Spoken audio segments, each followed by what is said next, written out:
Cleopatra VII came to power in 51 BCE as the ruler of a kingdom worth more than almost anything on earth. Egypt controlled the Nile Delta, the most fertile agricultural land in the ancient world. It supplied grain to Rome, papyrus to the entire Mediterranean, and luxury goods to every major trade partner from Arabia to India.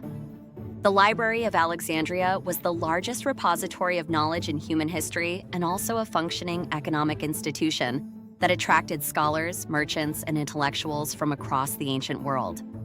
Egypt was, in modern terms, a resource-dominant commodity economy with a monopoly on the most strategically important export in the region: grain. Rome needed Egyptian grain to feed its population. That dependency gave Egypt more leverage over the most powerful military force on Earth than almost any other factor in ancient geopolitics. Cleopatra inherited all of that. And she also inherited a balance sheet that was collapsing. The Ptolemaic dynasty, the Greek family that had ruled Egypt since Alexander the Great's general Ptolemy seized it in 305 BCE, had spent 3 centuries slowly running the kingdom into the ground. By the time Cleopatra took the throne, Egypt had accumulated significant debts to Rome. It had lost territory. It had faced repeated famines and droughts that destabilized agricultural output. It had gone through a long period of political instability, including civil wars between siblings for the throne. And most critically, it had become structurally dependent on the very empire it was trying to maintain independence from. Egypt's wealth was the reason Rome wanted it. Egypt's debt to Rome was the reason Rome was going to take it eventually. Cleopatra's entire reign is the story of one person trying to navigate that trap with every tool available.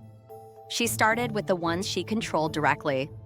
In 51 BCE, her first year on the throne, she reformed the monetary system. She introduced new bronze denominations and reduced the silver purity of Ptolemaic coins by more than 50% to bring them in line with Roman currency. Devaluing the currency is something every modern government does when it needs to stimulate economic activity and reduce the real value of its debts. Cleopatra did it in 51 BCE. She also implemented agricultural reforms to stabilize grain distribution and prevent famine, invested in trade infrastructure along the Nile, and cultivated diplomatic relationships with Arab nations and other regional powers to diversify Egypt's trade portfolio.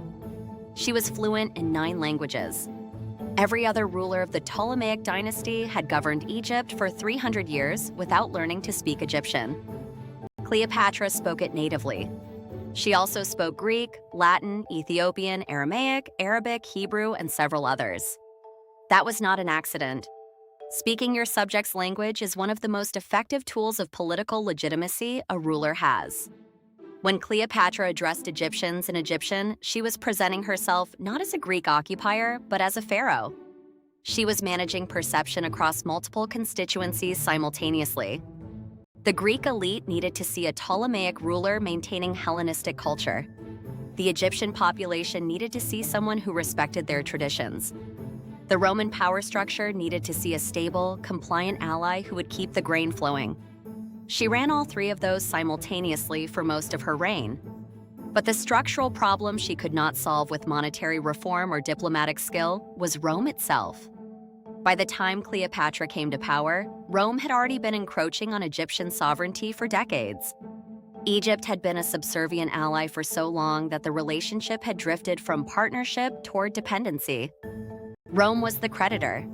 Egypt was the debtor. And Rome's internal politics were creating a specific kind of danger for Egypt. Rome was in the middle of a civil war between Julius Caesar and Pompey. When Pompey fled to Egypt after losing the Battle of Pharsalus in 48 BCE, Cleopatra's brother Ptolemy XIII had him killed, calculating it would please Caesar. It did not. Caesar arrived in Alexandria and was disgusted by the dishonor of Pompey's death. He sided with Cleopatra, who had been driven from the throne by her brother and was waiting outside Alexandria with a mercenary army. The story that gets told about this moment is that Cleopatra had herself smuggled to Caesar wrapped in a carpet or a linen sack. Whether or not this specific carpet detail is true, what happened was real. Cleopatra secured a private audience with the most powerful man in the world at a moment when she was technically a fugitive from her own kingdom. She convinced him to back her within months, Caesar had defeated her brother's forces at the Battle of the Nile, restored Cleopatra to the throne, and become her partner in the process. Now, here is the business decision underneath the romantic story. Cleopatra needed Rome, not Caesar specifically. Rome. Egypt's sovereignty, its ability to remain a functioning independent kingdom rather than a Roman province, required having a Roman patron powerful enough to keep other Roman factions from absorbing it. Caesar was that patron while he lived. When Caesar was assassinated in 44 BCE, Cleopatra lost her primary strategic alliance overnight. She had a son by Caesar, Caesarion, whose legitimacy she had been cultivating as a path to continuing the alliance through the next generation. That path closed when the knife went in. The speed with which she pivoted is the thing most histories underplay. Within 2 years, she had identified Mark Antony as the next most strategically useful Roman. Antony controlled Rome's eastern provinces. He needed Egypt's wealth to fund his military campaigns, particularly against Parthia.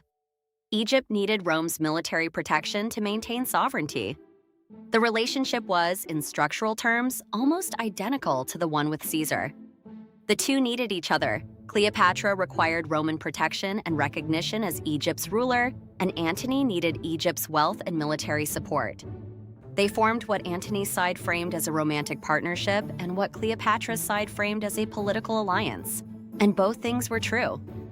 The donations of Alexandria in 34 BCE were the peak of this strategy. Antony granted Cleopatra and her children control over enormous territories: Armenia, Media, Parthia, Cyrenaica, Libya, Syria, Phoenicia, and Cilicia. This was Cleopatra's most ambitious territorial expansion. Egypt was no longer just Egypt. It was the center of an Eastern Mediterranean empire assembled through alliance and diplomacy, and the strategic use of the personal relationship with the most powerful Roman in the eastern half of the empire. It was, in modern terms, the most aggressive expansion Cleopatra had achieved. And it was the thing that destroyed her. Rome viewed the donations of Alexandria as a betrayal. Antony's rival Octavian, the man who would later become Augustus Caesar and the first Roman emperor, used the donations as political ammunition. He declared war not on Antony but on Cleopatra, framing the entire conflict as Rome defending itself against a foreign queen who had seduced a Roman general into giving away Roman-adjacent territory. The propaganda was effective because it was partly true. The Battle of Actium in 31 BCE was the decisive moment. Antony and Cleopatra's combined naval force met Octavian's fleet off the coast of Greece. The battle went badly. Cleopatra withdrew her ships and Antony followed, a decision their contemporaries and historians for centuries afterward read as either a strategic retreat or abandonment depending on their sympathies. It didn't matter which it was. The war was effectively over. Within a year, Octavian had invaded Egypt. Antony, believing Cleopatra was dead, killed himself. Cleopatra, faced with being paraded through Rome as a captive trophy in Octavian's triumph, chose death over that. She was 39 years old. The snake story is probably not accurate historically. Scholars believe she more likely used a mixture of poisons. The detail matters less than the decision. She died on her own terms because being paraded as Octavian's war prize was the one outcome she had spent her entire reign engineering against. She had never been a captive. She was not going to become one now. Egypt became a Roman province immediately after her death. Octavian kept it under direct imperial control, barring Roman senators and generals from even visiting without his personal permission, because he understood what Cleopatra had understood.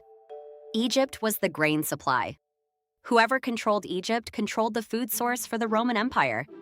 It was too strategically valuable to leave to anyone with independent ambitions. The library began its long decline. The trade networks that had made Alexandria the commercial capital of the Mediterranean were absorbed into the Roman imperial economy. Caesarion, Cleopatra's son by Caesar, was executed by Octavian on the grounds that two Caesars could not exist simultaneously. He was 17. Now, here's the angle on this story that most people miss. Cleopatra did not fail because she was outmaneuvered militarily. She failed because the strategic position she inherited was, by the time she took the throne, probably already beyond saving. The Ptolemaic dynasty had been accumulating debt to Rome and losing strategic autonomy for a century before Cleopatra was born. She was handed a kingdom with a collapsing balance sheet, a dominant competitor that was also its main creditor, and a political system in Rome that was itself in the middle of a destabilizing civil war she had no control over. She devalued the currency to buy time. She learned every language necessary to manage every constituency. She formed 2 successive strategic alliances with the 2 most powerful Romans of her era. She expanded Egyptian territory through diplomacy when she could not do it through war. She kept Egypt independent for 21 years longer than it had any structural reason to remain independent. The person who finally took it from her was not a military genius who outfought her. He was a political operator who won a propaganda war that Cleopatra had no way to fight on his terms, because she was a foreign queen and he was a Roman, and the story Rome wanted to tell about itself did not include being outmaneuvered by a woman from Alexandria. The histories written about her after her death were written by Romans, the same Romans whose empire absorbed everything she built. They called her a seductress. They called the alliances with Caesar and Antony romantic scandals. They called Antony weak for falling under her influence. The actual record, pieced together from administrative documents, coins, trade records, and accounts that survived outside Roman sources, describes something different. A ruler who spoke 9 languages, who reformed the monetary system in her first year, who stabilized grain distribution during famine conditions, who cultivated trade relationships across Arabia and India, who expanded Egyptian territory through the most aggressive diplomatic strategy in the dynasty's history, who maintained sovereignty over the most strategically valuable piece of real estate in the ancient Mediterranean for over 2 decades while being squeezed between a civil war she did not start and an empire that had wanted to absorb her kingdom for 100 years. She lost. But the idea that she lost because she was distracted by romance is a story Rome told. The actual story is that she ran one of the best-managed strategic retreats in ancient history for 21 years and only ran out of options when the most powerful military force on Earth decided it was finally time to stop tolerating a competitor it had always intended to absorb. Rise and ruin, every time.